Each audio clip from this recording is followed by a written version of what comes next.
Disliked acts while fasting. Some things are disliked when one is fasting. One of these is being excessive when rinsing the mouth and sniffing water through the nose during ablution. This is due to the fear of allowing water to slip into one's throat. The Prophet, peace and blessings be upon him, said, "And overdraw water," that is, during sniffing in of water in ablution, except when you are fasting. Similarly, anything that invokes a person's sexual urge is disliked if he fears the possibility of ejaculation, unless he is sure of his ability to control his urge.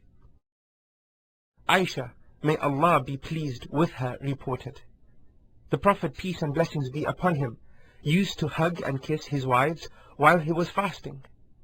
Furthermore, he had the greatest control over his desires," meaning as compared to you. This is why hugging is disliked for a youth, but not for an old man. On the authority of Abu Hurairah, who said, "A man asked the Prophet, peace and blessings be upon him, whether one who was fasting could embrace," meaning his wife, "and he gave him permission. But he forbade the same for another man who asked him on another occasion. Then it became clear that the one he permitted was an old man, and the one he disapproved of was a youth."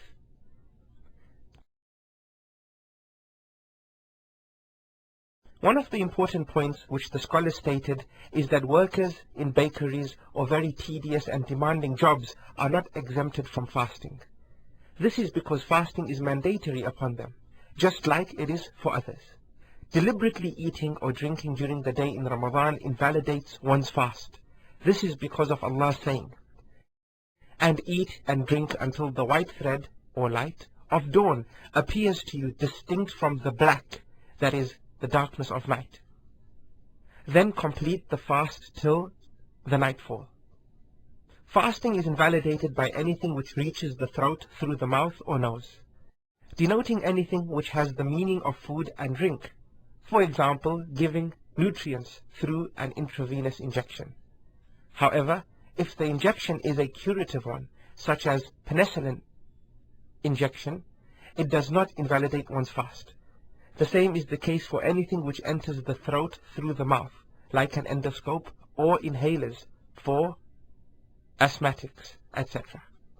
And similarly, the use of eyeliner, eye and ear drops, or their variants, do not invalidate one's fast.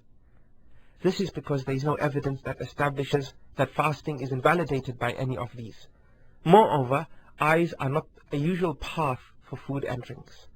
But it is important to be careful with nose drops due to the restrictions by the Prophet, peace and blessings be upon him, concerning excess when the one who fasts sniffs in water, that is, during ablution, as the nose is a clear path to the stomach.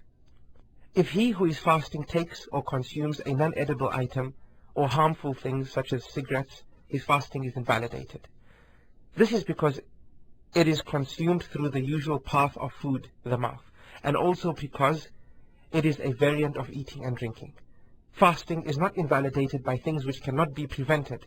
These include the smoke or dust on the road, and food leftovers which are attached to the teeth. Sexual intercourse is the second act that invalidates one's fast.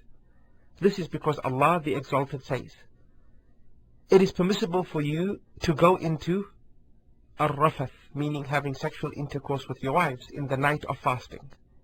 Rafath means sexual intercourse.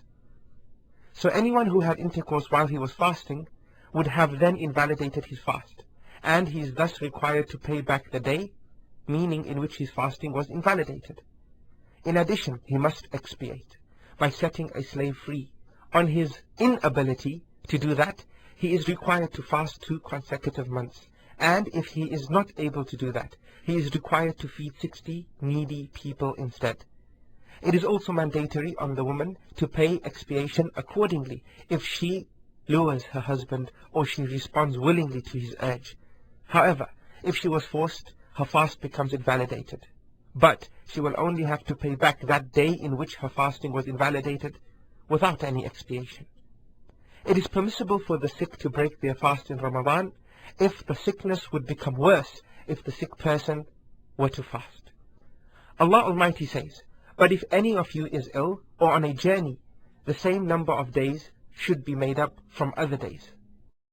If the sickness breaks his fast, but the sickness is a form that recovery from it is expected, then it is mandatory on him to pay back the missed days when he recovers. Allah Almighty says, "But if any of you is ill or on a journey, the same number of days should be made up after recovery from other days." If the sickness is, however, a form of such that recovery is not expected, for instance, a terminal disease or an old man or woman that is permanently incapable of fasting, then such will feed a poor for every day missed with half a sa' of rice or any other common food in the community.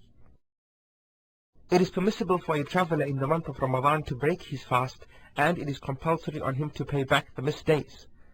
Allah Almighty says, "But if any of you is ill or on a journey, the same number of days should be made up from other days." This is due to the hadith reported by Anas ibn Malik, who said, "We used to travel, that is during fasting, with the Prophet, peace and blessings be upon him. And those of us who fasted neither abused nor looked down upon those who broke their fast, nor did those who broke their fast look down upon those who fasted."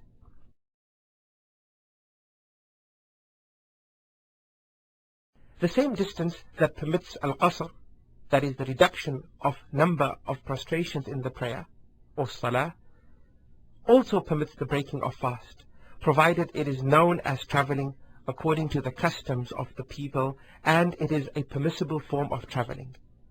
If, however, it is a form of sinful traveling, or a traveling done in order to be free from fasting, then it will be prohibited for him to break his fast. What is left to mention is that breaking the fast is better for a traveler than fasting if the journey is difficult, or he would be harmed if he fasted while traveling. This is because the Prophet, peace and blessings be upon him, in one of his journeys saw a man whose fasting had become burdensome upon him.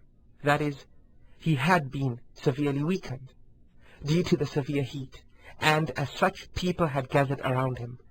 Thereupon the Prophet, peace and blessings be upon him, said, "Fasting while on a journey is not part of righteousness."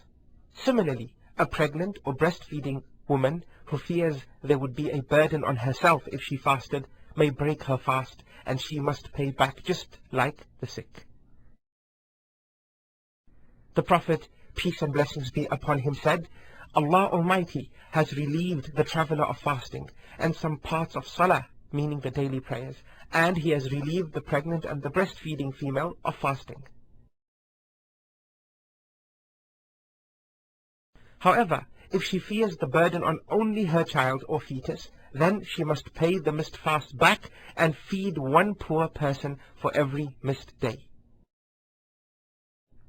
This is due to the saying of Ibn Abbas, may Allah be pleased with him, "As for the pregnant and breastfeeding female, if they fear the burden of fasting on their children, then they must pay the missed fast back and feed the poor for every missed day." But a female who menstruates or has postnatal bleeding is obligated to break her fast, as it is prohibited for her to fast.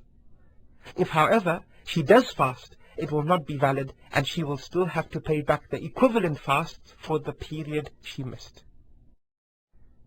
As has been narrated from Aisha, may Allah be pleased with her, when she was asked why a menstruating female pays back the missed fast but not the missed prayer, she said, that is, postnatal and menstrual bleeding, used to befall us, and we were ordered to pay back missed fasts, but not missed salah or prayer.